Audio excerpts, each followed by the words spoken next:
Hello and welcome to another video by Rick Miracle Me. In my series Freemasonry and Satanism. Something I started in 2013, making this video series. I debated what to call the series. Everything from Lucifer or witchcraft or Freemasonry, Zionism. Anyways, I ended up with Freemasonry and Satanism, and I'm satisfied with that.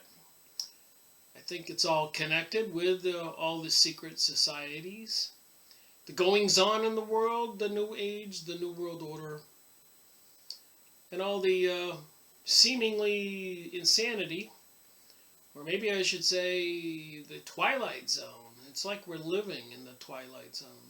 Especially with this last presidential election between Hillary Clinton and Donald Trump. It was just bizarre.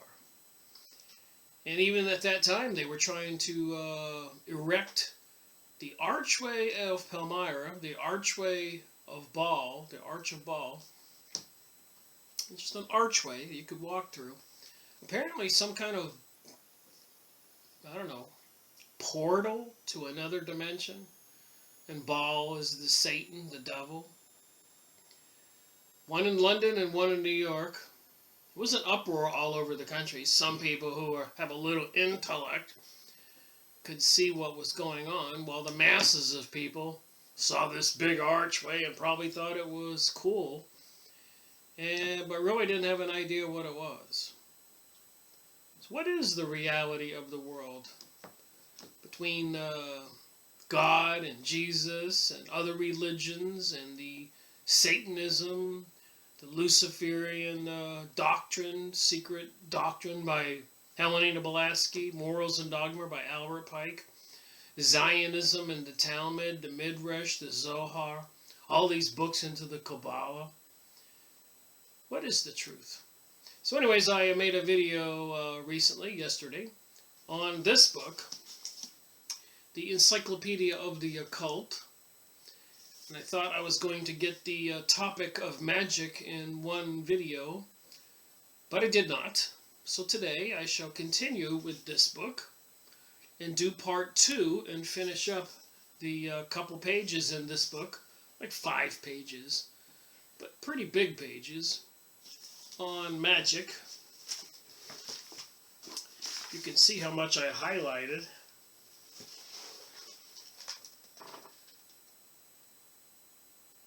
I ended up here where my finger is. You can see the little mark I put in there. And how I make a note where I ended up. That's 115, part 1, going towards the top. So I have to start from here going down. And there would be how much more to do.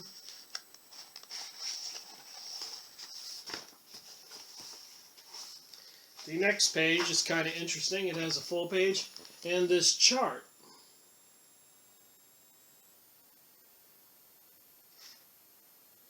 Magic diagram and requisites. And then if I turn the next page, we have a little more. And that's the end of it. So I should be able to finish this video on the topic of magic. Maybe a little commentary and photos or sidebar notes like I normally do. So let me get to reading this so I can move on to the next book and the next topic. So where I left off, we were talking about in Savage Life, we're talking about the topic of magic in the Encyclopedia of the Occult. So a lot of these goings-on in the world with the New Age and the New World Order, and a lot of stuff, symbolism on TV, magazines, billboards, newspapers, articles, events like 9/11, World War I, World War II, revolutions. All this is tied together. Somebody's having their way with humanity. And a lot of us are oblivious, a lot of citizens out there don't have an idea what's going on. They think it's just the way life is. So anyways, in savage life, we find the shaman a good deal of a medium, like a psychic. For instead of summoning the powers of the air at his biddings, as did the magicians of medieval days, power of the air to do your bidding. Evil spirits, thought forms, demons, angels, what? As did the magicians of medieval days, he seems to find it necessary to throw himself into a state. So these shamans take some kind of drug like a Mexico peyote or ayahuasca in Peru, opium in the Orient. All over the world they have these different drugs. Makes one wonder how they discovered this. To get themselves in a state of a trance and seek them in their own sphere. The magician is also regarded as possessed by an animal or supernatural being. There we go, possession. So when you get into this stuff on the dark side, or you do evil things like sacrificing people or satanic ritual sex, evil things to children, I think you open up your own soul, your own body to these evil entities. Resonance, sympathy, like becomes like. So that seems how that works. And righteous, good people who do good and believe in God, in my case as a Christian Jesus, we seem to be less susceptible to these things. And even in Proverbs, it says in the Bible, whoever seeks refuge in me, I shall be thy shield. So what does God need to shield us from, if not from these things I'm talking about in this encyclopedia on the occult under the topic of magic? What is magic? I guess that's the question. So animal or supernatural beings can possess a magician. Maybe that's why magicians can do things. Who would have thought of that? The duties of the priest and magician are often combined in primitive society, but it cannot be too strongly asserted that where a religion has been superseded, the priests of the old cult are, for those who have taken their places, nothing but magicians. We do not hear much of the beneficial magic among savage peoples. It is only in Europe that white magic may be said to have gained any hold. Well, I disagree with that in one point, because before Christianity came 2,000 years ago, plus or minus, shamans existed after that, before that, and they were communicating with the divine world and helping to solve problems for the tribes, sicknesses or other problems the tribe might have. Even American Indians having rain dances to bring rain, or some kind of rituals to have a more successful hunt or crop. So this was part of human nature, I feel, the normal, organic part of human nature thousands of years ago. Apparently it was even more part of nature prior to the Great Flood with the Atlanteans. They were much more involved in the spiritual realm, knew about the spiritual realm, were much more psychic, and had different kinds of technological abilities, including anti-gravity craft and stuff like that. So who knows what was beyond the Great Flood, how life was back then. And I am aware of the many megalithic or monuments all over the world that should prove to anybody that there was a civilization before the Great Flood. All right. Medieval definition of magic. The definitions of magic vouchsafed by the great magicians of medieval and modern times naturally differ greatly from those of the anthropologist. For example, Eliphas Levi says that in his History of Magic, if I don't have that book, I'll have to get it. Magic combines in a single science that which is most certain in philosophy, with that which is eternal and ineffable in religion. Magic combines in a single science that which is most certain in philosophy, with that which is eternal and ineffable in religion. So he's saying that there's a connection between philosophy and religion with magic. It reconciles perfectly and incontestably with these two terms so opposed on the first view, faith and reason, science and belief, authority and liberty. It furnishes the human mind with an instrument of philosophical and religious certainty, as exact as mathematics, and even accounting for the ineffability of mathematics themselves. Oh, getting off on tying my tongue up here today.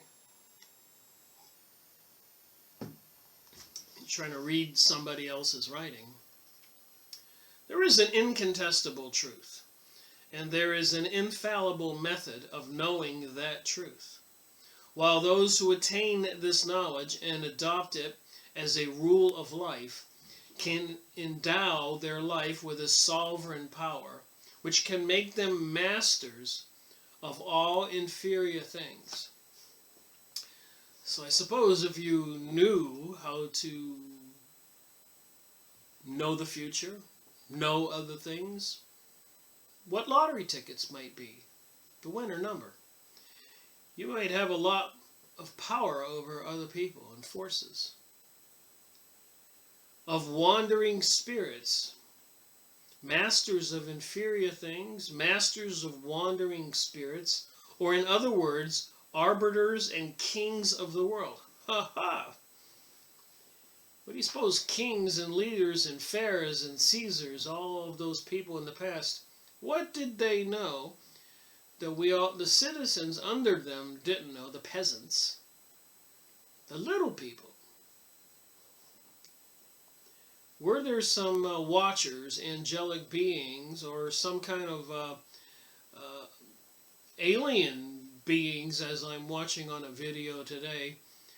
This one video I'm watching today is with ex-Vatican translator. I'm reading off my computer. Mario Biglino, B-I-G-L-I-N-O, talks about the Bible hoax, alien manipulation of man, genocide and cloning. And he says the Nephilim in the Bible are the Anunnaki, and the Anunnaki, apparently according to Zachariah Stitchens, came to planet Earth from Nibiru, planet X, and wanted to find gold to save their planet because its atmosphere was weak and failing. But they needed some slaves, so Enki and Enlil created some beings, apparently the so-called Genesis in the Bible, Adam and Eve. So they say. So there does seem to be this paradigm shift, this propaganda out there in the world right now, trying to get everybody to believe something different. So I keep reading this stuff, just trying to get to the truth of the matter. So back to magic. Paracelsus says regarding magic, the magician is a great hidden wisdom. The magical is a great hidden wisdom. Again, sorry about my misinterpreting what my eyes see and what my mouth speaks. The magical is a great hidden wisdom, and reason is a great open folly. Reason is a great open folly. No armor shields against magic, for it strikes at the inward spirit of life. So if these magicians know how to do magic, and they can strike right at our spirits. Moving on. Of this we may rest assured, that through full and powerful imagination only can we bring the spirit of any man into an image. No conjuration, no rites are needful. Circle making and the scattering of incense are merely humbug and juggery. So the powerful imagination of the mind, again, takes us back to Rabbi Mara van Antelman to eliminate the occult. Apparently they, the evil forces that want the New Age and the New World Order, the Illuminati, the Zionists, the people who have caused World War I, World War II, and so much more pain and suffering, don't want we, the people, to believe in God and pray. That's what it says here. If you pray into God, and you can manifest a reality, you can believe in the outcome, I guess that's a sort of a magic. The human spirit is so great a thing that no man can express it. Eternal and unchangeable as God himself. So they're talking about God himself in this chapter, 4 or 5 pages on magic in this book. Is the mind of man. For unchangeable as God himself is the mind of man. So if we all are emanations of God, have the Spirit of God within us, imagine the control if you have the faith and believe and the willpower to desire something. And biblically speaking, I guess that's been happening throughout eternity. Even in the Bible where the disciples of Jesus said, you know, we're not able to perform the miracles like you do. I'm paraphrasing. Because they were upset. They couldn't do as much that Jesus was doing. Apparently they were able to do some things. And he said, ye of such little faith, ye shall do greater things than I. So it was their faith that made their performance or trying to cast out spirits or heal people not work as well as Jesus's. So anyways, that does relate to magic, because even the Talmudic Jews were accusing Jesus of being a sorcerer magician and stealing magic formulas and amulets and symbols from Egypt when he was visiting there. And could we rightly comprehend the mind of man, nothing would be impossible for us on earth. Through faith, the imagination is invigorated and completed, for it really happens that every doubt mars its perfection. So every doubt. I remember once when I went to Long Island, New York, to see my sister. And I'd been reading those books on dowsing, finding water, stuff like that, using a pendulum. And I was showing her what I could do, and holding it over a stone, looking for the resonant frequency, whatever. And it wasn't working. And I was just befuddled because I'd been doing it all year. And she started laughing. And she said, Rick, I've been studying Reiki, and I was willing your pendulum to not work. Believe it or not. So doubt mars all of our desires if we have doubts. Stuff you talk about, read about when you read books. Faith must strengthen imagination, and for faith establishes the will. Because man did not perfectly believe and imagine, the result of that arts are uncertain when they might be wholly certain. Agrippa, a famous man, also regarded magic as the true road to communion with God, thus linking it with mysticism. Just interesting stuff. And again, the witch god, because we know paganism means many gods. And in the Bible, in the Ten Commandments, the first commandment is there shall be one God. So, and then according to the Bible and a lot of this other material, in the beginning, when God sent some angels, later called watchers, to assist mankind, they got a little greedy and lustful when they saw the earth life, humans, and earth, being spiritual beings prior to that, and able to manifest themselves into some kind of human form or into humans or animals, and had sex with women, and apparently caused a huge amount of problems back then. And that stuff's in the Book of Enoch and some of these other books I've been going over. According to also, apparently, that ex-Vatican translator, Mario Bigelow, the book that will change the way people think about the Bible. There's a book written called that, I think.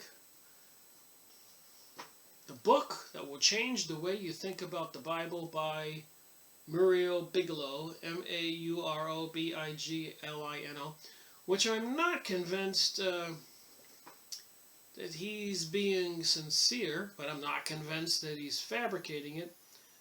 I'll have to look more into his goings-on in the talk shows and lectures that he does on YouTube videos.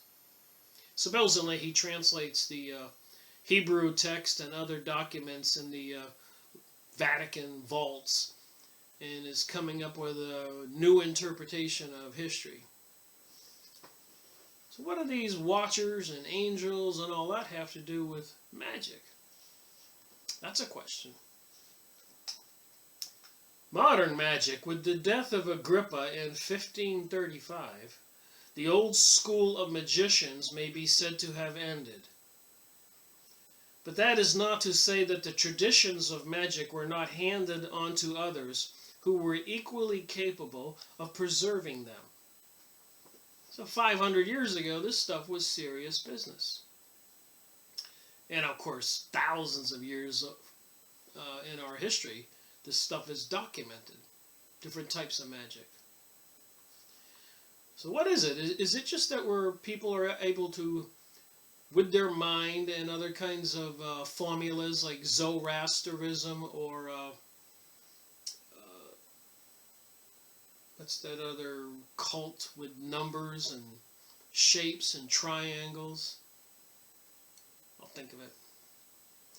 We must carefully discriminate at this juncture between those practitioners of magic whose minds were illuminated, and we go with the Illuminati and the Freemasons and all the initiates of the Rosicrucians and secret societies, who aren't allowed to divulge to the rest of us what's going on inside, under the threat of death, having their throat cut, and worse.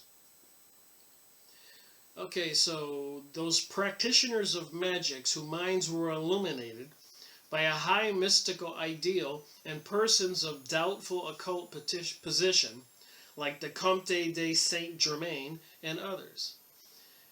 At the beginning of the 17th century, we find many great alchemists in practice who were also devoted to the researches of transcendental magic, which they carefully and successfully concealed under the veil of the Hermetic experiment.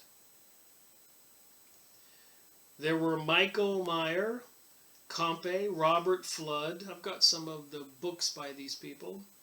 Cosmopoliti, Diaspenut, Samuel Norton, Baron Busili, von Helmont, and other illustrious name is also, that is of another illustrious name, of Philothenes. I'm saying some of these names wrong. The 18th century was rich in occult personalities. So during the 1700s, it was rich in occult personalities. As for example, the alchemist Lascaris, Martinus Pasquale, Louis de Saint Martin, who founded the Martinist school, which still exists under the Grand Mastership of Pappus. Would that be under the Grand Mastership of the Pope? After these magic mergers, instead of corporate mergers, we got magic mergers. For the moment into mesmerism, hypnotism, stuff like that. And many of the secret magical societies, here we go, which abounded in Europe about this period, practiced animal magnetism, hypnotism, as well as astrology. Astrology is big right now. Here we go. Kabbalism and ceremonial magic.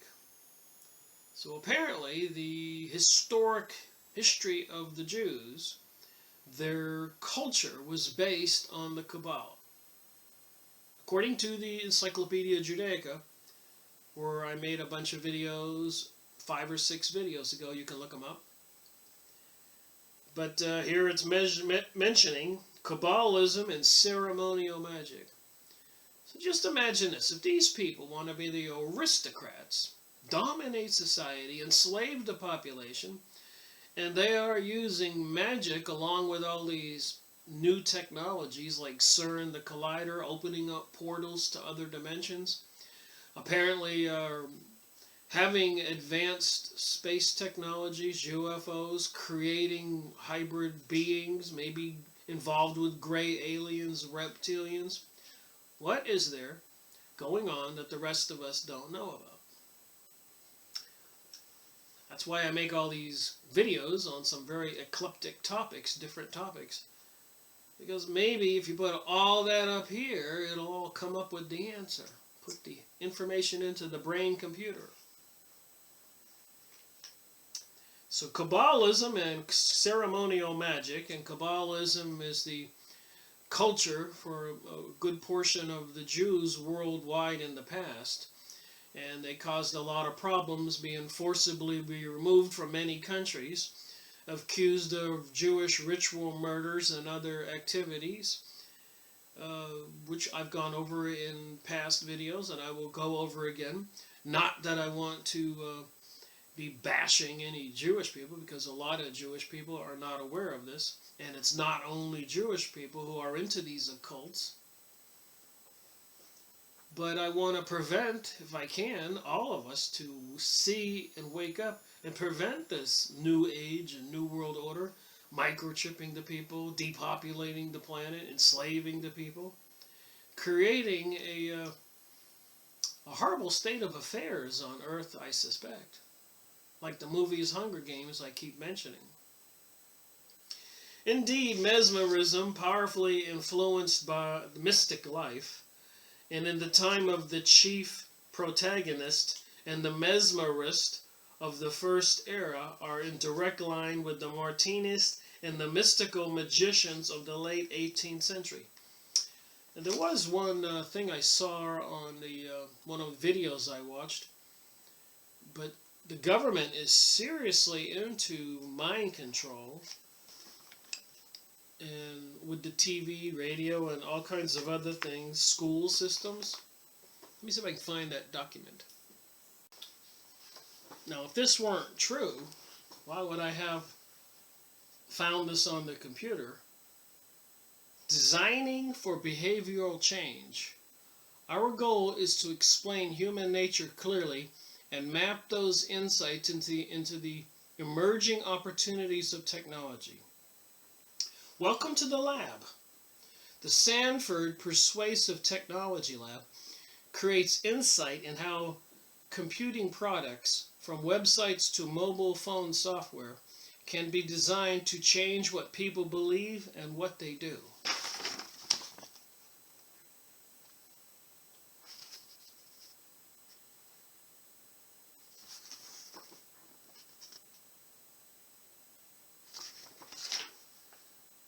So this is called Persuasive Tech. And I've got books also on this. Now let me read this document first. Machines designed to change humans. Yes, this can be a scary topic. Machines designed to influence human beings and behaviors. This is our government and universities at work. But there is good news. We believe that much like human persuaders, persuasive technologies can bring about positive change in many domains, including health, business, safety, and education. Well, so far in my life, the things the governments are involved with, including the recent uh, exposure or disclosure of the CIA having worked in cahoots with major TV manufacturers to put microphones and cameras in your TV and also your other mobile devices, cell phones, iPads, so they can listen and actually see you. So just think about that. You're in your living room or bedroom watching TV, and you're somebody that might be aware of what's going on with the government, something you disagree with, which might make you an anti-government belligerent or an insurgent or something, or a threat. How many people have been assassinated who knew too much? And they can watch you through your TV. How insane are these people? And what does it have to do with magic? These same people into magic, the Illuminati and all the secret societies, have all this technologies. But yeah, there is a university, and they have a department called Persuasive Tech. Persuasive Technology Lab, all rights reserved. Right here where my finger is.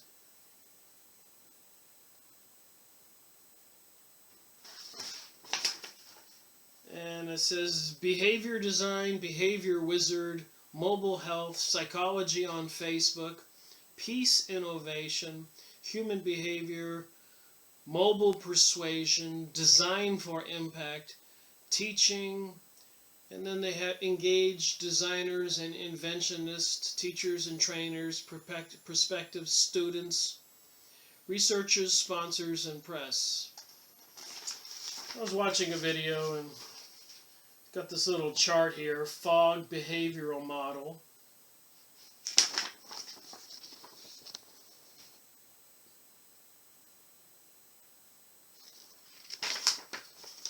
So obviously they are working towards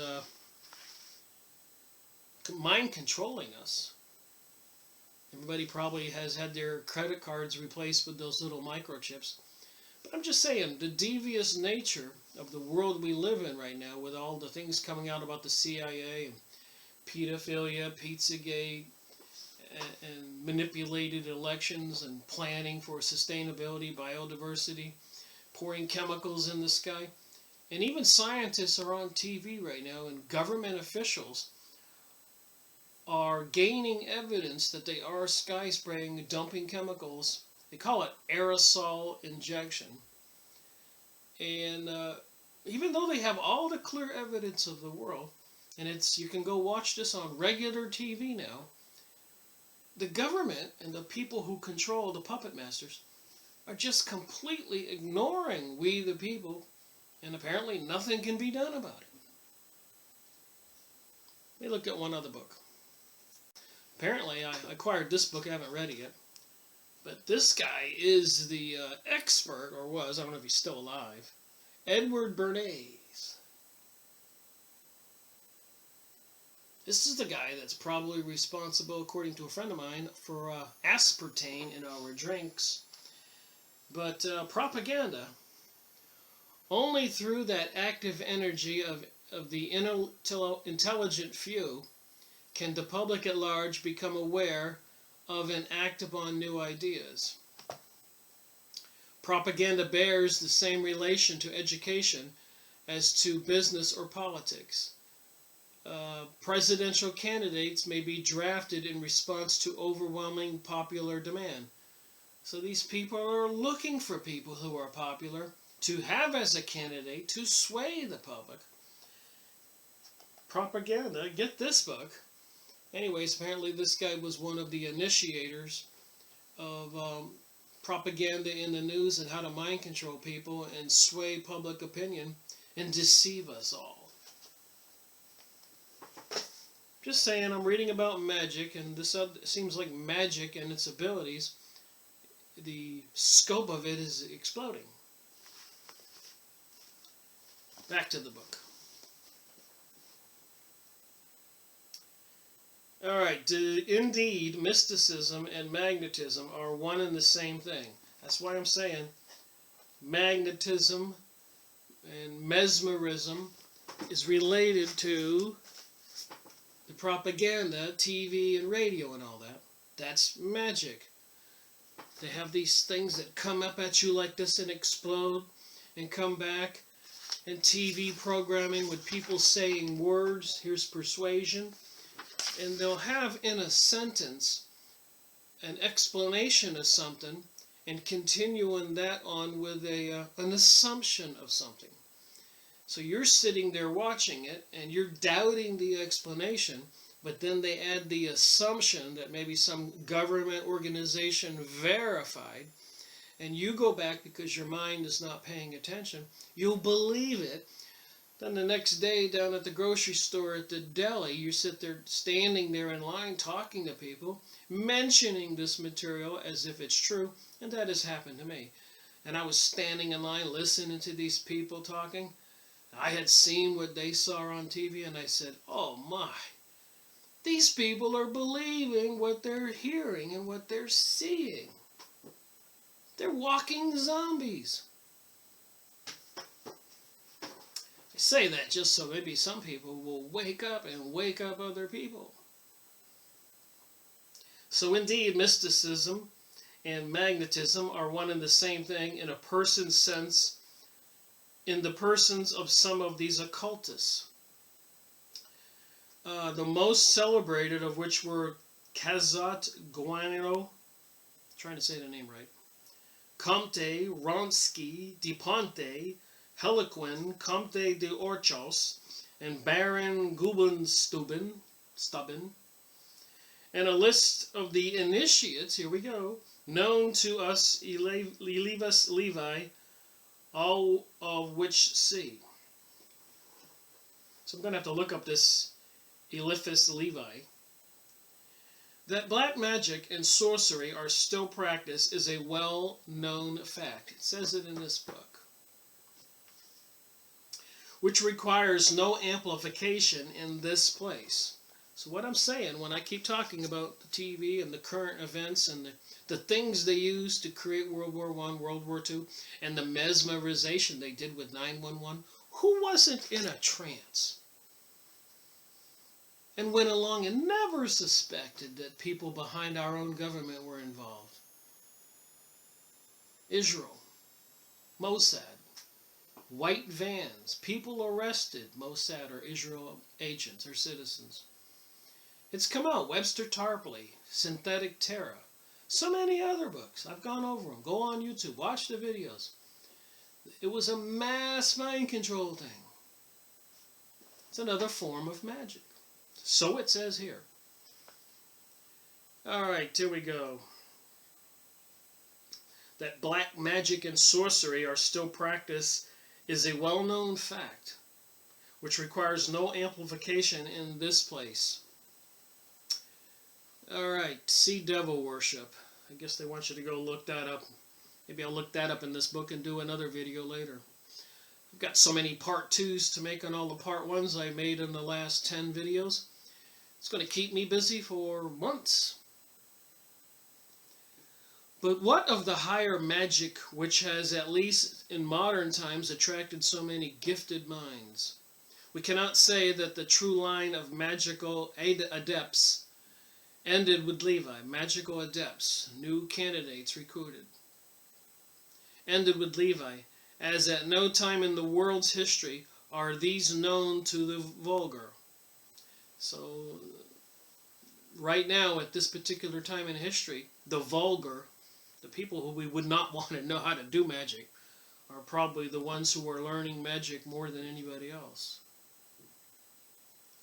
But we may be certain that the great art is practiced in secret and sedulously as ever in the past, and that men of temperament, as exalted as in the case of the magicians of the older days, still privately pursue that art, which, like its sister religion, is none the less celestial because it has been evolved from lowly origins in the mind of man, whose spirit with the march of time reflects even more strongly the light of heaven at the sea at first dimly reddened by the dawn, at length mirrors of the whole splendor a day.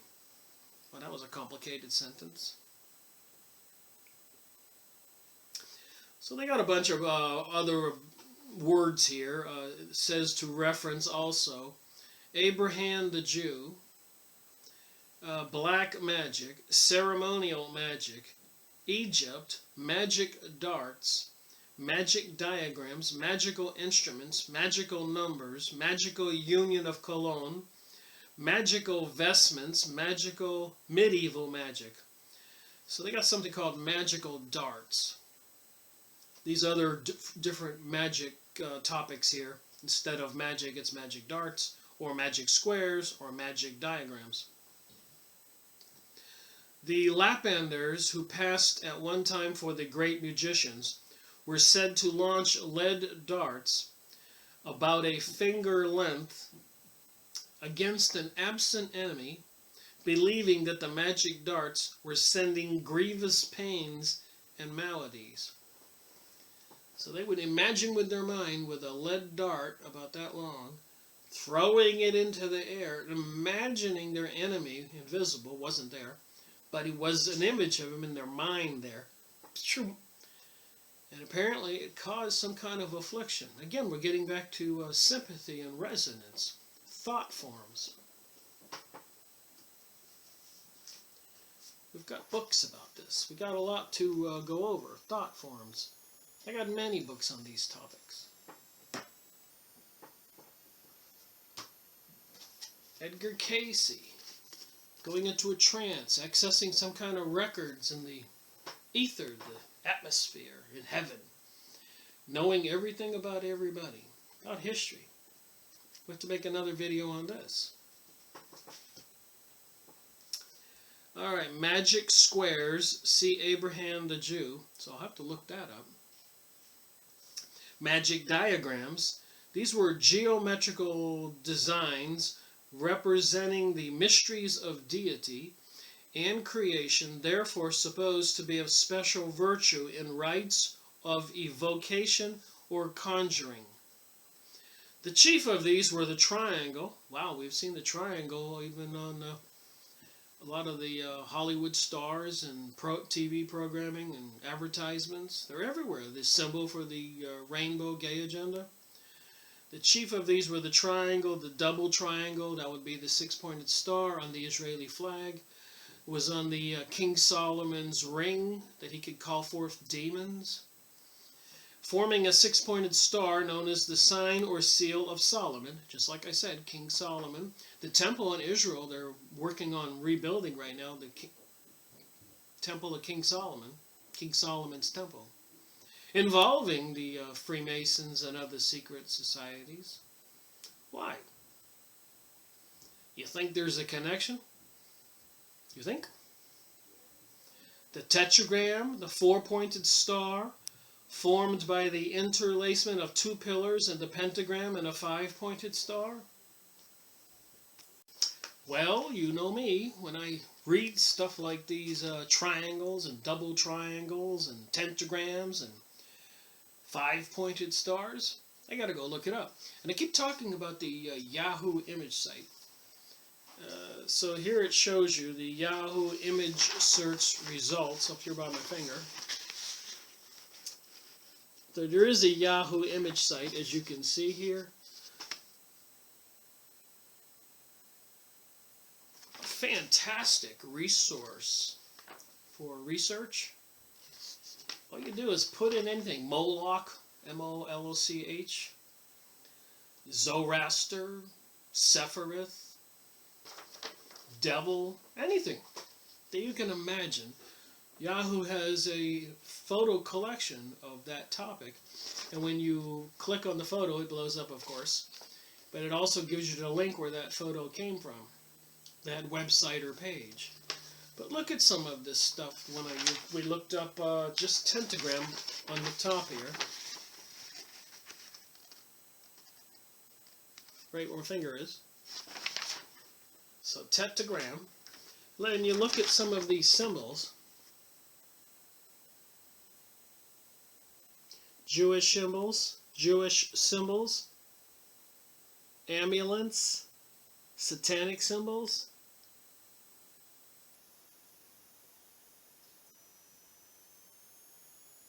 Knights of Malta right here in the corner.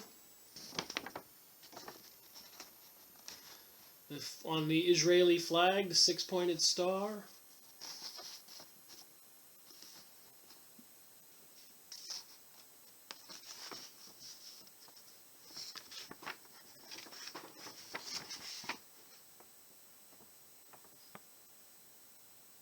Snakes, wings. So if anybody doesn't think that magic does not exist, needs to look into these symbols and these things here. Why do people carry those? For protection? For evoking things?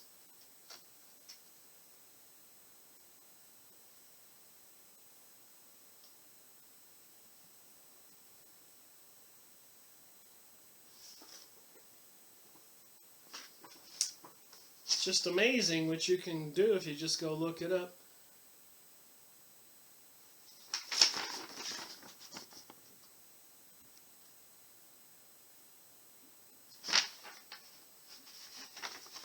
Everywhere, here's one in the center.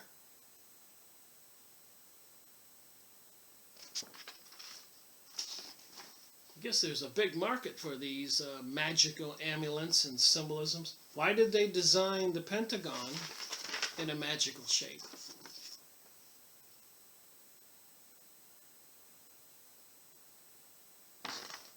And they got that one picture there where the hole in the Pentagon.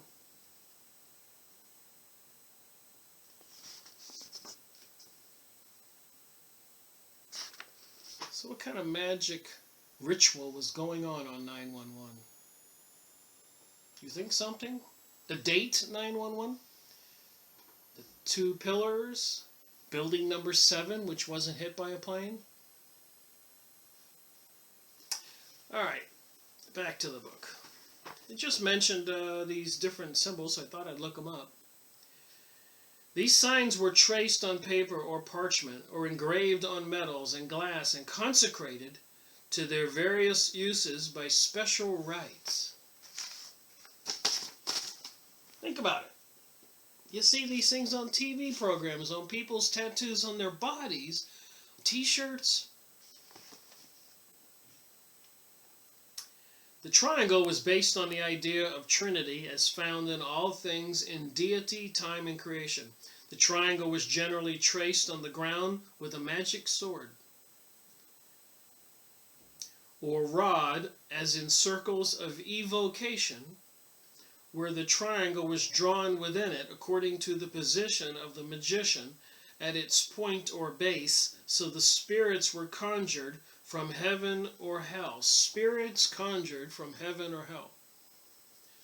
So I guess if you're into magic, you could probably use it to enhance your wealth, but I wouldn't recommend it. There's a price to pay. The double triangle, the sign of Solomon, symbolic of the macrocosm, was formed by the interlacement of two triangles. Thus, it points constituted the perfect number 6. The magicians wore it, bound it on their brows and breasts during the ceremony. So they would put a 6 on their brow or on their breast on ceremonies. The 6-pointed star. And it was engraved on the silver reservoir of a magic lamp. The tetragram was symbolic of the 4 elements and the use of the conjuration of the elementary spirits, so they could conjure up spirits, dead people or spirits that were probably never human, demons, cast out angels. Sylphs, Sylphs, I'm saying that wrong, some kind of beings of the air, undines of the water, fire salamanders, and gnomes of the earth. Some kind of beings in the earth called gnomes. So you wonder who UFO aliens, reptilians, and greys, and other beings, who and what they are? I don't think we have to wonder. I don't think there are two realities. There's only one. But they'd like to deceive us and disguise these entities. That's my opinion.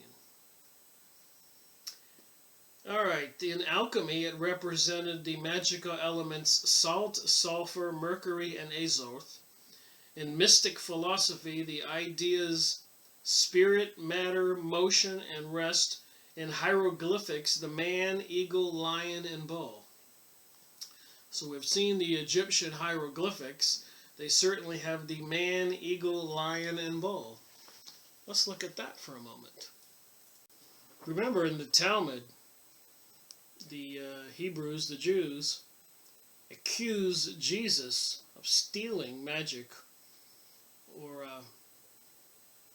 cutting an incision in his skin, in his body, to put the amulets or symbols out of Egypt, where he got his power to heal and cast out demons. And they would say anything to discredit Jesus, so I don't believe that. But I do, luckily for me, I have a good library of different Egypt books. And when you start to think about this stuff and learn about it,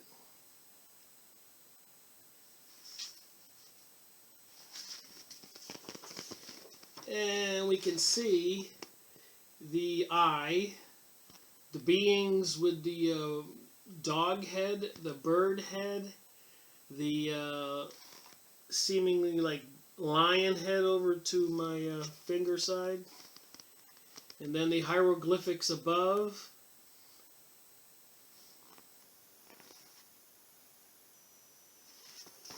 And the snake on this one guy's head.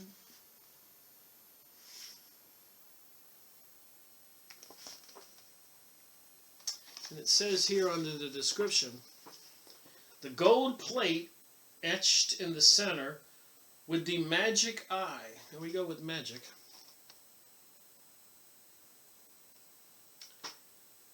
Eye of Ujat belongs to the tomb of Phusanis. The body of the ruler was inside the 3 coffins. I didn't see the 3 coffins there. A large container in pink granite, a mummy-shaped coffin in black granite, another in silver, was protected by the golden mask and cover.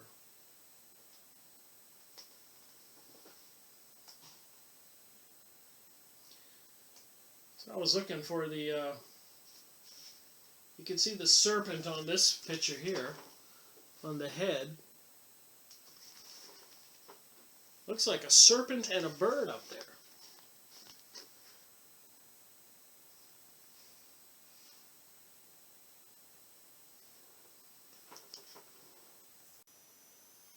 Got another book here. So many books I have I need to read. Ancient Pagan and Modern Christian Symbolism. There's your lion carrying the bee. It's like a 7-pointed star. And here's what it says. With an essay on Baal worship. Remember they were trying to put that archway of Baal up in New York and London. Later on I found out there were 1,000 of them planned to go up all over the world, sponsored by the United Nations.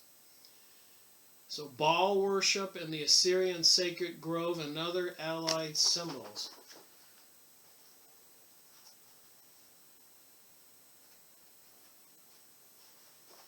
So there's a lot of things for me to research, including magic. Try to become a little more fluent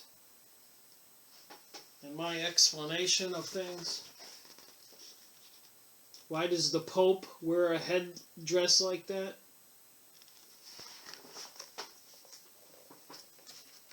I was looking for some symbols in the Egyptian hieroglyphics. I've seen it, where even if you look up in Albert Pike's book, the eagle, the lion, and the bull. The eagle in particular is interesting, where in hieroglyphics, the man, eagle, lion, and bull are magical symbols. But apparently the eagle, let me look it up and see what it says. Oh my, where my investigation takes me. So I got Morals and Dogma here by Albert Pike, the leader of the Freemasons during the 1800s, the general for the South in the war between the North and the South, America's first Civil War.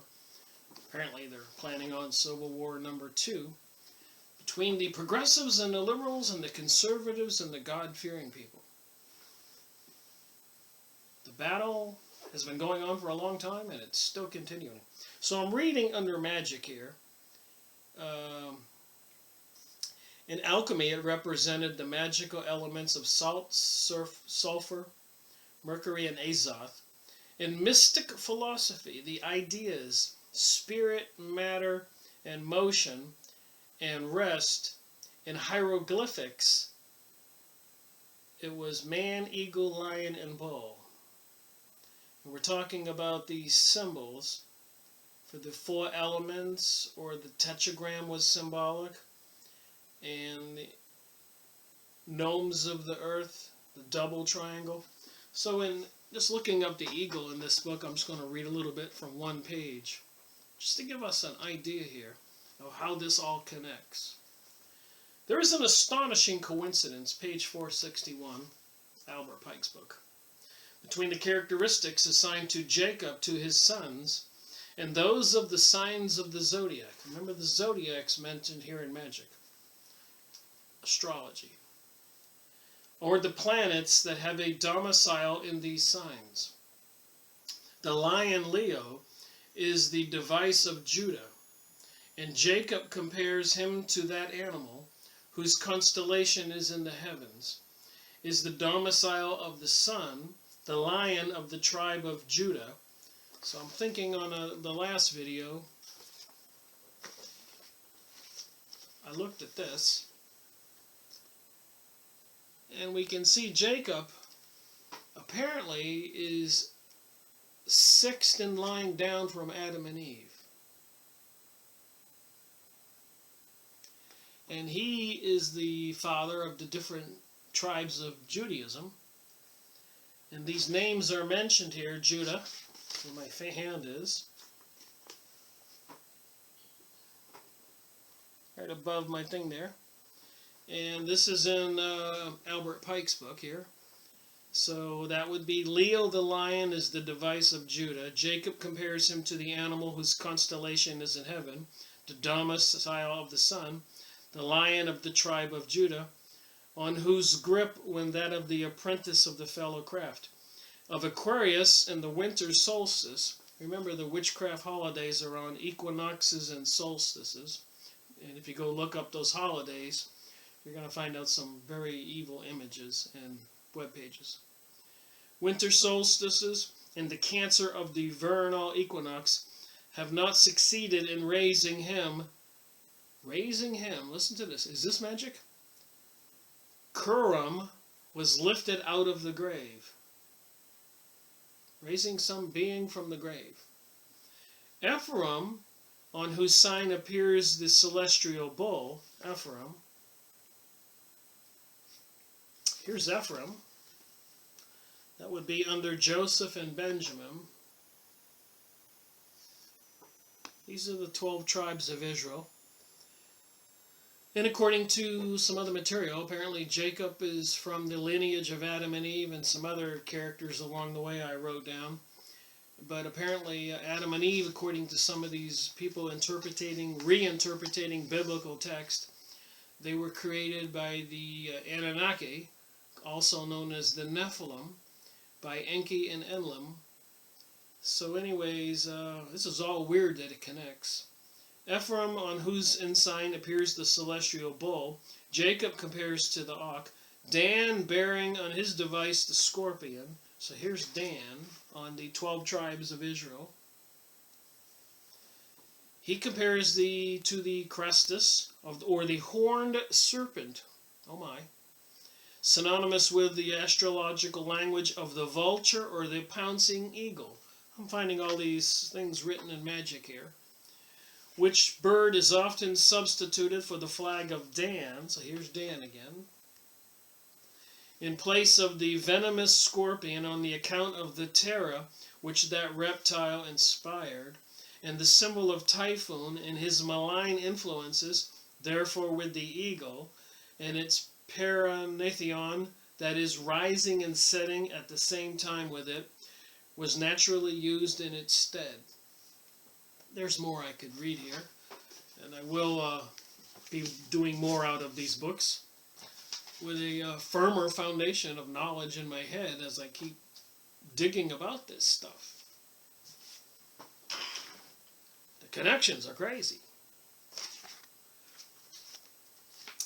So anyways, it mentions the man, eagle, lion, and bull in magic, and I just thought I'd look it up in some of these Egyptian books and Freemasonic books. The pentagram, the sign of the microcosm. That was also the shape of the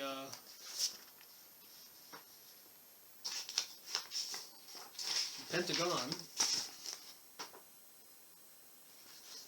And all those other symbols. Was held to be most powerful by means of conjunction in any rite. It may represent evil as well as good, but for a while at one point in the ascendant it was the sign of Christ, with 2 points in the ascendant it was the sign of Satan. So we've seen a lot of these symbols of the 5-pointed star. So apparently when you have the star pointed down like this in the center of this video, so they take the 5-pointed star upside down, supposedly it's a sign of Satan, and we see it on a lot of TV programming. When you turn it the other way around, and apparently the Republican Party has switched all their stars to have the 2 sides up, which is the sign for Satan. By the use of the pentagram in these positions, the power of light or darkness is evoked. So are they invoking powers of light or darkness with these symbols? The forces that are killing all the people in the Middle East, doing jade helm all over the country, planning to depopulate the planet, sky spraying us, spying on us, and increasing more legislation and laws to infringe on our rights of freedom and speech. So was that positive or negative? Good or bad? The pentagram was said to be the star that led the Magi to the mangers where the infant Christ was laid. So again, even in the Talmud, they were saying bad things about Jesus. And they were saying bad things about the 3 kings that came to Jesus' birth in the manger. And what led those 3 kings was this star in the sky, but the point was up. So that would be the symbol for God. And with the 2 points up and the 5th point down, that's the symbol for the devil. And they're talking about some light star coming in the sky to bring about the Antichrist or something. So it'll be a 2-pointed star up. Just different things that I rationalize or think about when I'm going over this stuff. So now we're back to these 2 pages with these other symbols here.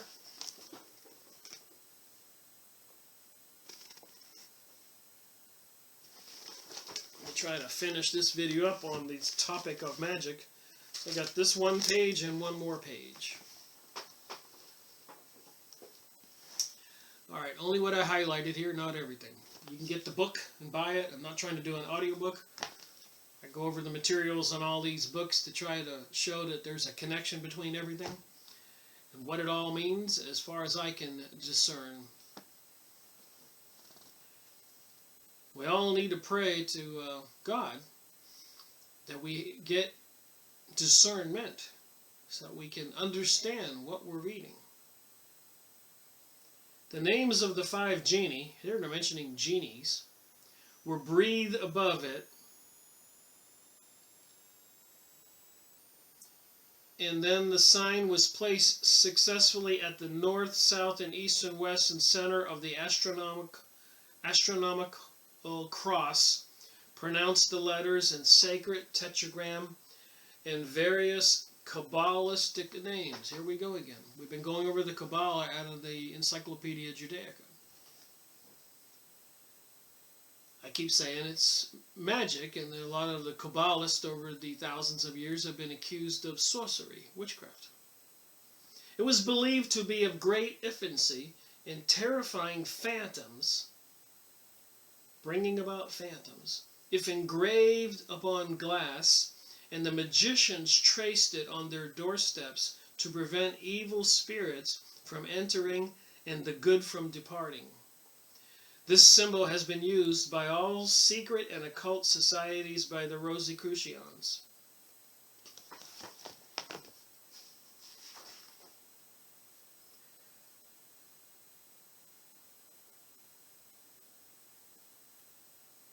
So that would be the pentagram.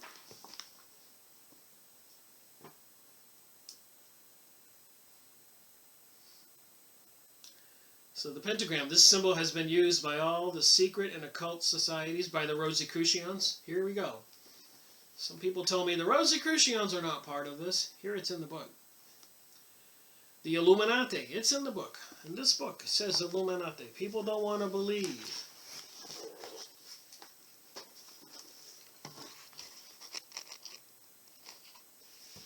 Illuminati. Secret societies.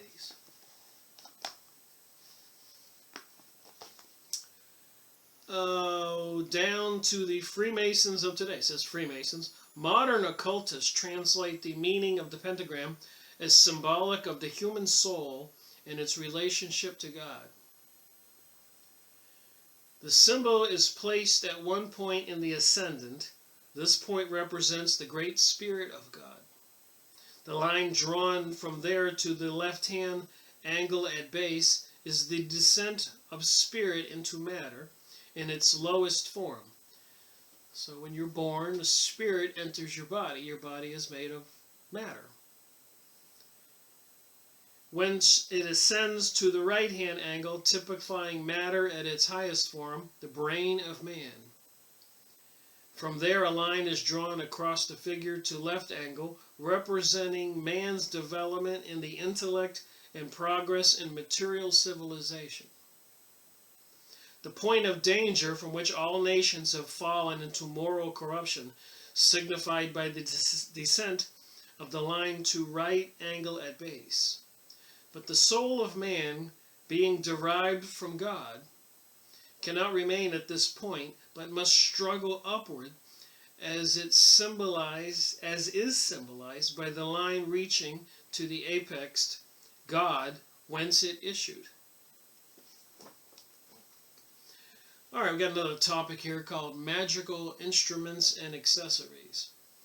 In magical rites, these were considered of utmost importance, indispensable to the efficacy of the ceremonies were the altar. So for the magic rituals and rites and incantations to work, you needed an altar, a chalice, a tripod, a censer, a lamp, a rod, a sword, a magic fork or trident, the sacred fire or consecrated oils, the incense and the candles. The altar might be made of wood or stone, but if the latter that of stone, that has never been worked or hewn or even touched by a hammer.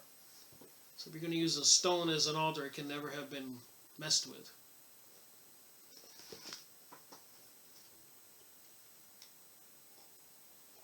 I'm not trying to teach magic here. I'm trying to discuss what is some kind of reality that most people are not aware of. The tripod and its triangular stand were also made in symbolic metals. The censer might be of bronze, but preferably of silver, whatever a censer is. In the construction of the lamp, gold, silver, brass, and iron must be used. Various symbols were traced upon it, including an androgynous figure. Here we go. That's a being with both sexes. About the pedestal, a serpent devouring its own tail. We've seen that in many of the symbolisms. And the sign of Solomon, the six-pointed ring. The rod must be specially fashioned of certain woods and is then consecrated to its magical uses. A perfectly straight branch of almond or hazel was chosen. This was cut before the tree blossomed and cut with a golden sickle at early dawn. Wow, we're talking about witchcraft here. Throughout its length must be run a long needle of magnetized iron. At the one end there should be affixed a triangular prism. To the other, one of the black resin and rings of copper and zinc bound about it. At the new moon it must be consecrated by a magician who already possesses a consecrated rod. So what do you think about all this? The secret of the construction and consecration of the magical rods was jealously guarded by all magicians, and the rod itself was displayed as little as possible, being usually concealed in the flowing sleeve of a magician's robe.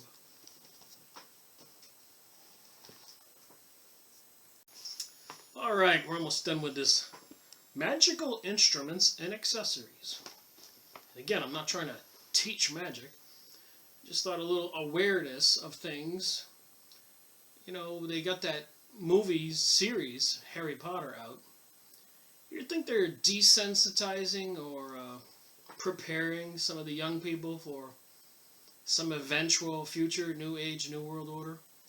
Even like the Pokemon, and even like the communists and other people creating revolutionary attitudes and thinking to rise up against the powers that be for some malevolent purpose so other people can gain power. And just like in Egypt and other places in the Ukraine, when these new powers come into play, come into being, they don't treat the people any better, usually worse. Anyways, back to the book. The sword must be wrought of unalloyed steel with copper handle in the form of a crucifix. Oh my. Mystical signs were engraved on guard and blade, and its consecration took place on Sunday. In the full rays of the sun, when the sword was thrust into a sacred fire of cypress and laurel, and then moistened with the blood of a snake, polished and next together with branches of vervain swathed in silk. The sword was generally used in the service of black magic. Witches and sorceresses are usually depicted using the trident in their infernal rites and their rituals. Urgens were used by sorcerers and witches who smeared their brows, breast, and wrist with the mixture composed of human fat. So where did they get the human fat? And blood of corpses. Oh my. Combined with the aconite, belladonna, and poisonous fungi, thinking thereby to make themselves invisible. Incense might be of odious woods, herbs such as cedar, rose, citron, aloes, cinnamon, sandal, reduced to a fine powder together with incense and sacharats. Storax. In black magic, olum, sulfur, and atofada were used as incense. The candles belonging solely to practices of black magic were molded from human fat and set in candlesticks of ebony carved in the form of a crescent, like a crescent moon. Bowls were used in these ceremonies, fashioned of different metals, their shape symbolic of the heavens. In necromantic rites, skulls and of criminals were used. So they had to acquire skulls of criminals, generally to hold blood of some victim or sacrifice. There's nothing wrong with witches, is there? That's what people will tell you. But if they want to aspire to be a good witch and reach the top of the list, I suppose they have to acquire a victim and do a sacrifice. But it's not happening today, is it? All that crazy stuff, children missing, 50,000, 100,000 a year, 1 million all over the world.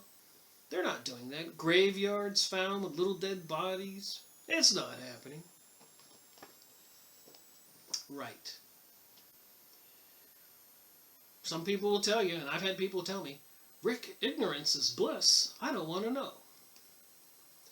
All right, magical numbers. Certain numbers and their combinations were held to be magical power by virtue of their representative of divine and creative mysteries.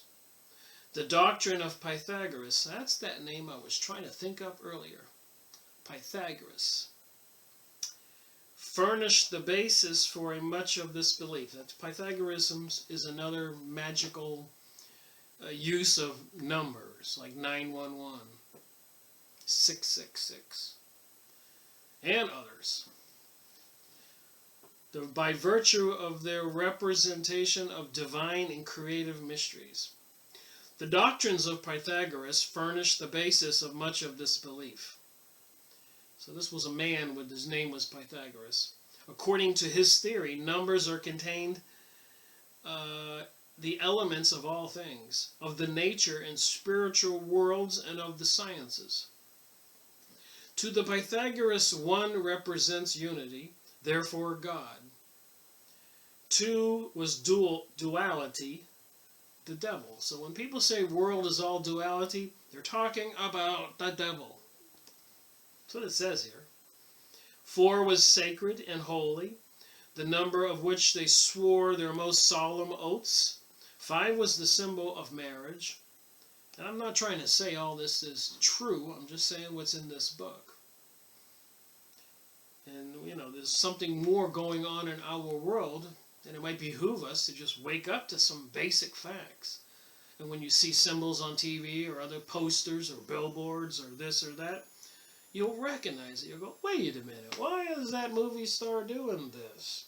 Why is he doing this? Why is the Pope doing this? Why is the President doing it? Why are they doing this? The evil eye. Why is it on the dollar bill? Why is it at the Super Bowl halftime show? Why is it at an American Idol program, the big eye? Why over there in the, I know I can go off here, but in Europe, they don't have American Idol, they have Eurovision. I encourage you to look it up if you're not aware of this, Eurovision.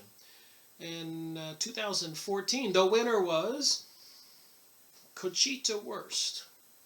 The face was like Jesus with the long hair, and the body was a woman in a silky dress. An androgynous being, just like we learned in magic here. Conchita Wurst. Wurst means a sausage, a male unit. Conchita means a female unit. Conchita Wurst was singing the song, Phoenix Rising. The words of the song is, you can't stop us. You don't believe in magic.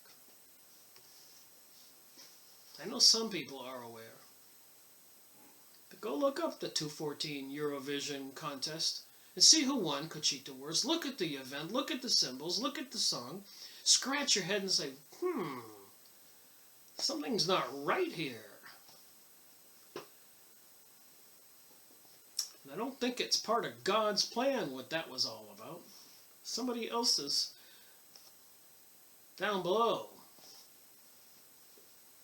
Metaphorically or in the ether, in the astral plane. I don't know how this works out with the firmaments and the dimensions and the spheres.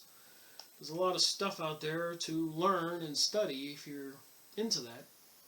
But I make these videos for maybe for dummies, just for regular people who don't have all that time to go buy all these books and read all this stuff. You can watch a video. You don't have to watch it for 2 hours. It has a pause button. You can do 15 minutes. You can come back later on with a cup of coffee or a cold beer and watch a half an hour. You take some notes. You don't have to believe it. It's just out there. That's what I'm trying to do. Just get it out there and let people make up their own minds. But the people in power don't want you to know about these things. They don't think you're smart enough, most people, to go buy books and look them up or search out videos, take notes, create some kind of organizational chart, put it all together. That's what they think. They think we're zombies and dummies. I don't think we are. All right. To the Pythagoras, 1 represents God. I said that. The other numbers here, 5 was the symbol of marriage. I said that. They also attributed certain numbers to gods, planets, elements. 1 represented the sun, 2 the moon, 5 was fire, 6 was the earth, 8 was the air, 12 water. Cornelius Agrippa, famous person, in his work Occult Philosophy, published in 1533, discourses upon numbers as those characters by whose proportion all things are formed. So remember, in Genesis in the Bible, first there was the Word. And with God's Word, He created the world.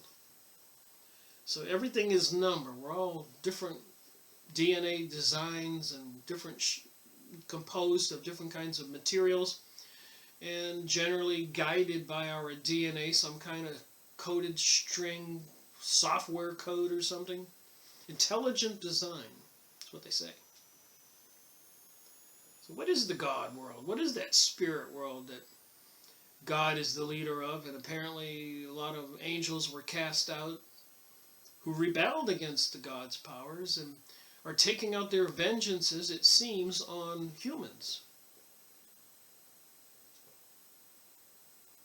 These are the elites that belong to this philosophy, believe in these things in the secret societies. Satanism, Luciferianism, whatever. Ra, Osiris, Moloch. It's out there. Got to open up your mind and look and see it if you want to see it.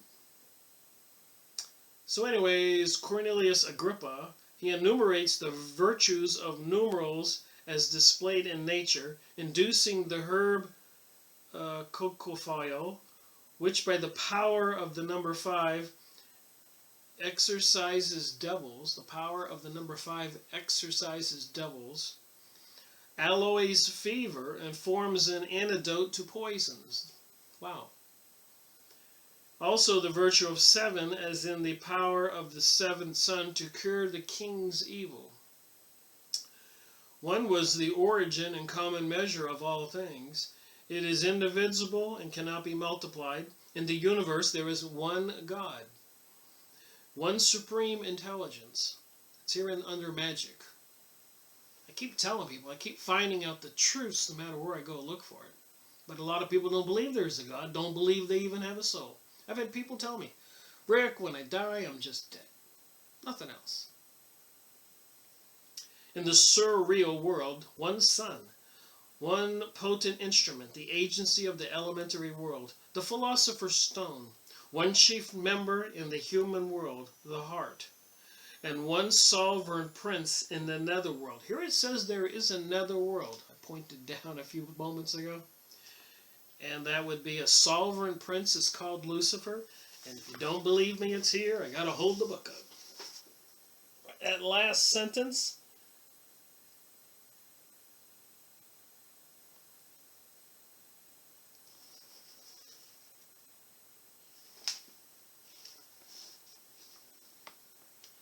Says Lucifer right there. 3 sentences up. World Lucifer. Then 2 more sentences. That's why I do book reviews, so you're not getting it from me, you're getting it from books that I purchase. 2 was the number of marriage, charity, and social communion. It was regarded sometimes as an unclean number, beast of the field, went up to the Ark by twos. Now they're talking about the Ark of the Covenant here. Under magic, in the book on the occult. So people don't want to believe.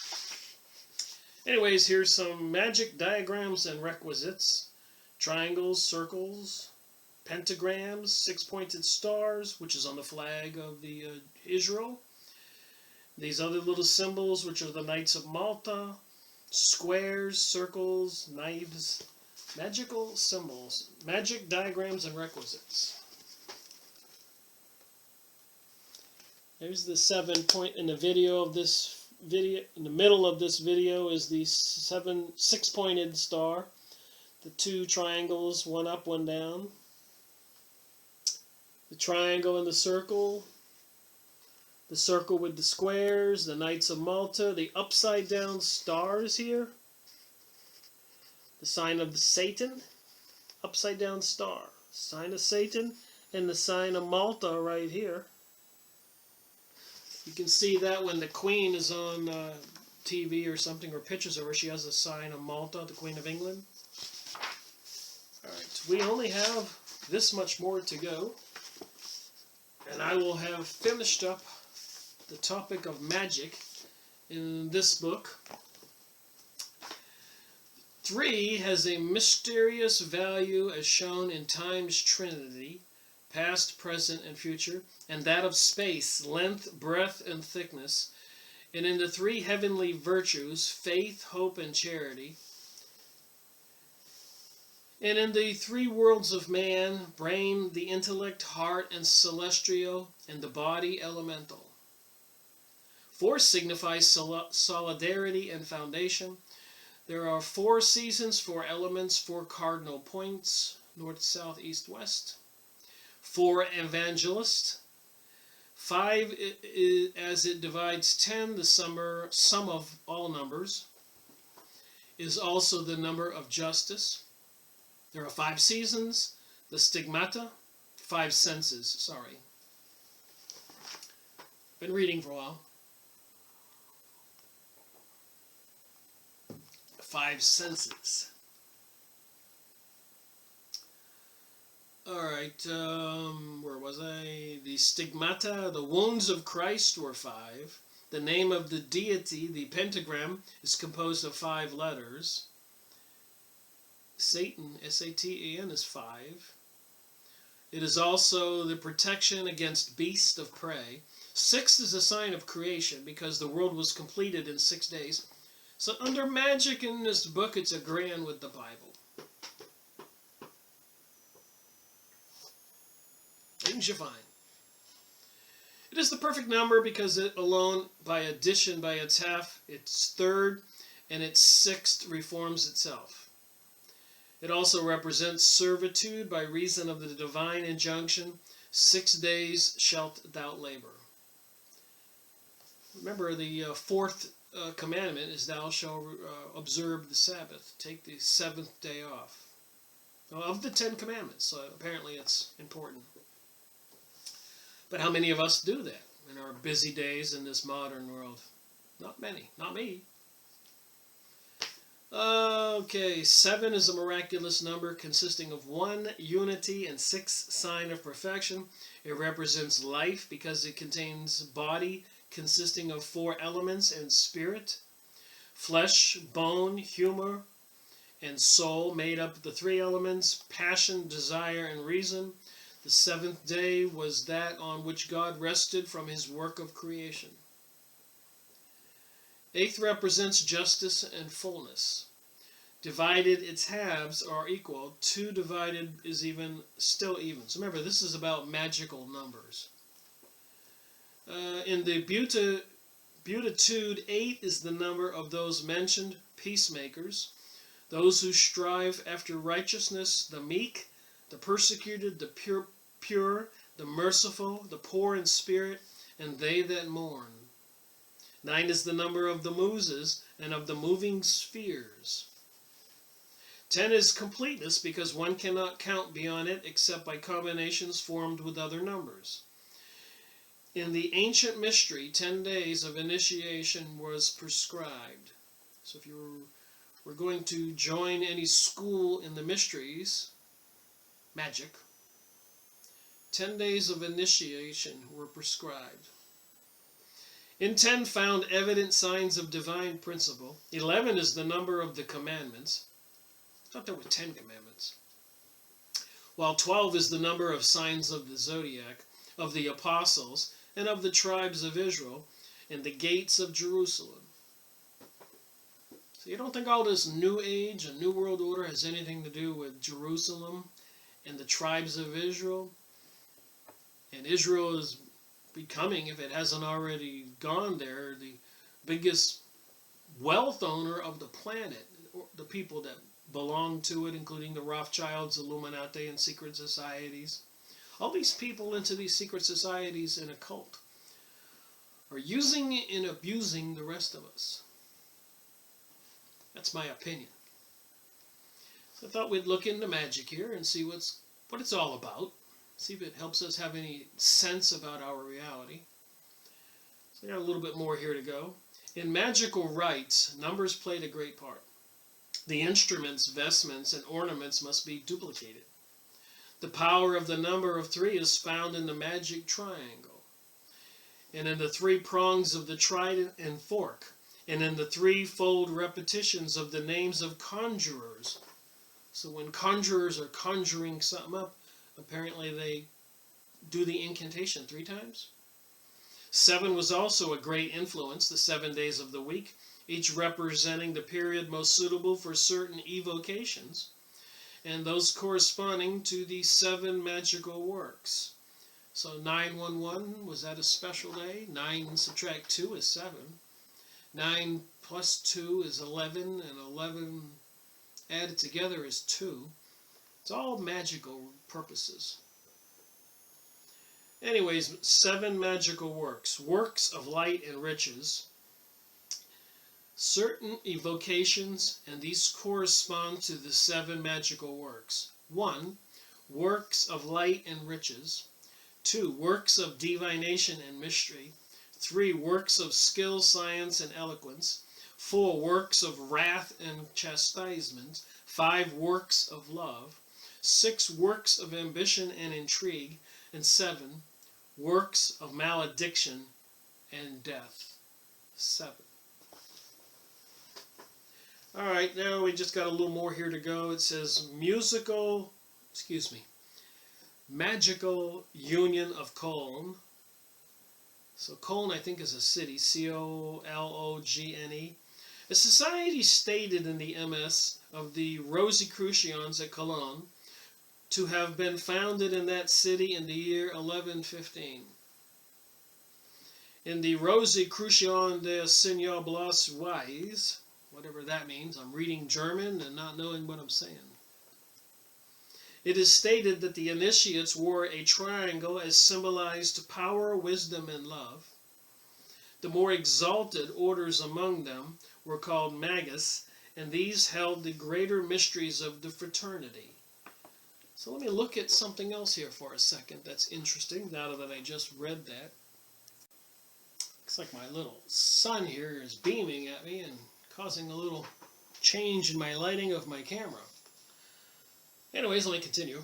So I got these New Age magazines I've shown in previous videos. Series number 26, by the way. As you can see, I put 26 at the top of that, if you can see it.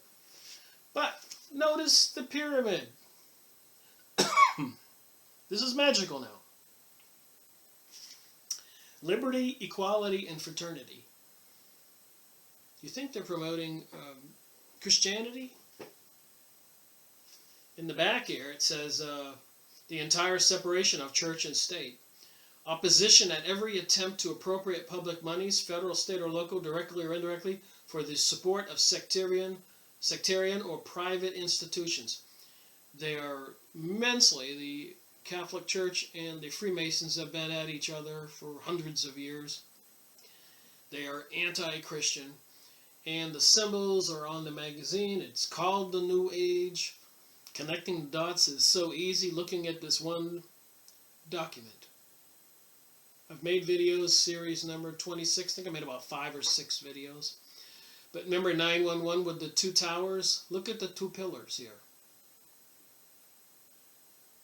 The eagle on the top with the two heads, that's representative as the phoenix bird rising. Look at the crown on it and the pyramid on the US $1 bill and the rays behind the eye on the US $1 bill on that bird up above.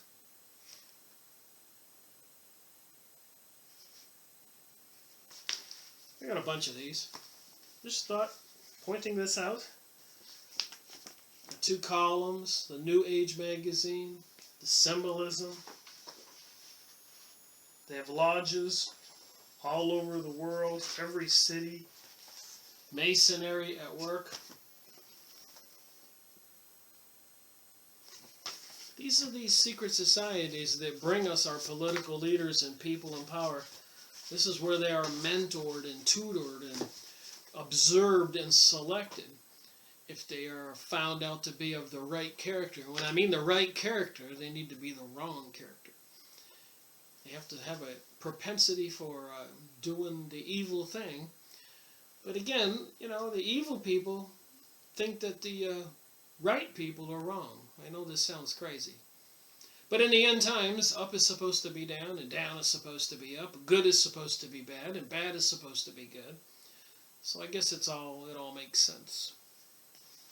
So let me finish this video. I have not too far to go here. I just thought I would show you the magazines after reading this here about the triangle and the Rosicrucians, and I have those magazines called The New Age by the Freemasons, the Scottish Rite, with the triangle and the symbolism. It starts to come together. Magical vestments and appendices or purchases. These were prescribed needful adjuncts to magical rites, whose color, name, and substance, symbolic of certain powers and elements, added, it was supposed, greater effigy to the evocations.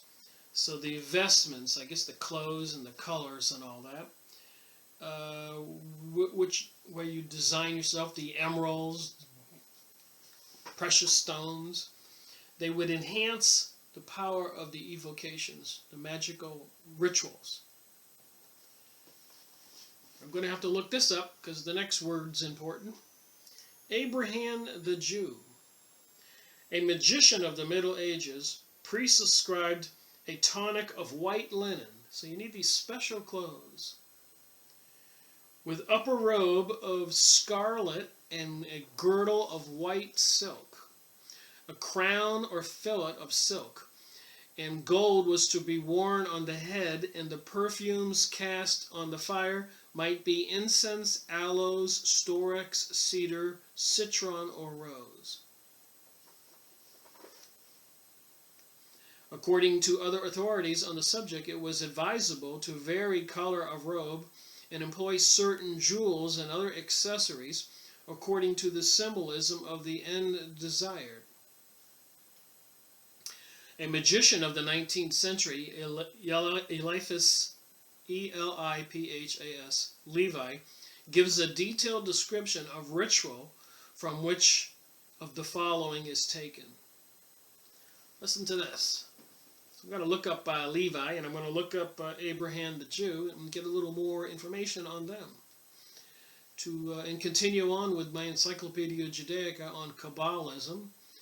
And I also got to go, now that I have number 16 in the Encyclopedia Judaica, I need to do the another series on Zionism out of those books. And also the Book of Enoch I have to do. And all this will make a little sense if you put all these together. So what did Mr. Levi have to say? If the rites were those of white magic and performed on a Sunday, when the vestment should be of purple, then the vestment should be of purple, the tiara and bracelets and a ring of gold, the latter set with a chrysolith or ruby. If, however, the ceremony took place on a Monday, the day of the moon. Then the robe must be of white embroidered with silver. So the robe must be of white, embroidered with silver, the tiara of yellow silk emblazoned with silver characters, while the wreaths were to be worn of moonworth, and yellow ranacili, whatever that is. If evocations concerning transcendence, communicating with the higher world, knowledge, green was the color chosen for a vestment, or it might be green shot with various colors.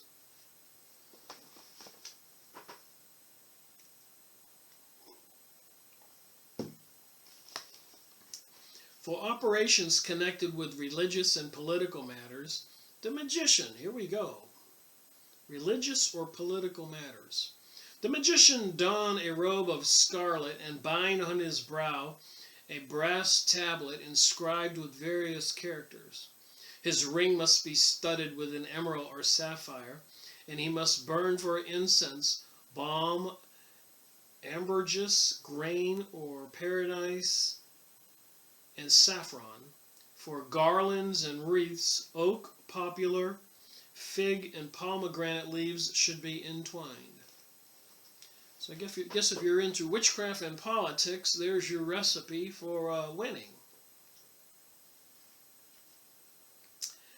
If vengeance was desired on anyone, then robes must be worn whose color was that of blood, flame, or rust, belted with steel, with bracelets and rings of the same metal.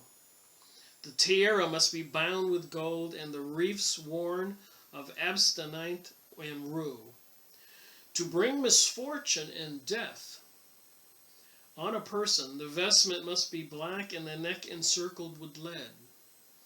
The ring must be set with an ox, O-N-Y-X, it's kind of a stone, and the garland twined of cypress, ash, and helibon, whilst the perfumes to be used were sulfur, sacamone, alum, and alstafata.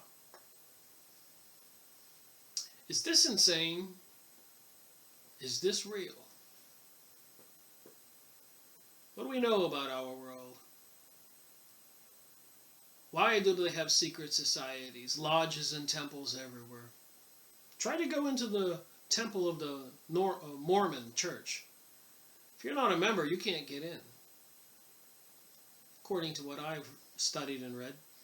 Try to get into the Freemasons during the ceremony and all these other organizations and secret societies. And have all these rituals on TVs and movies and shows and stuff.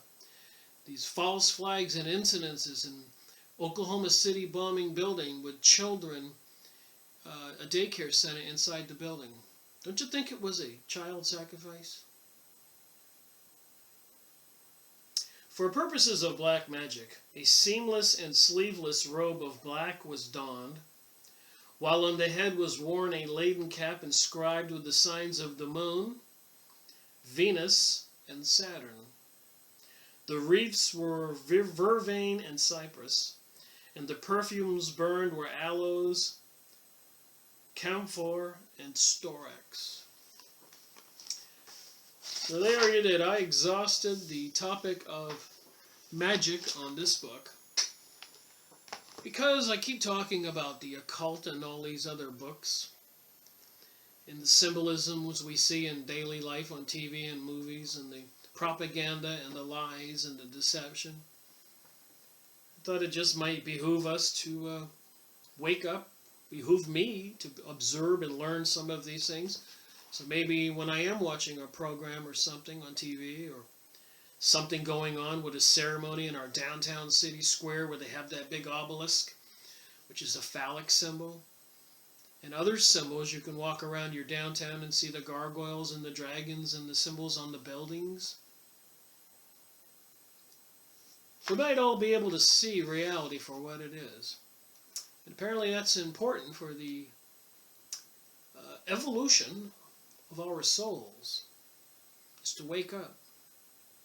Thank you for watching my video. Rick Mariko reporting.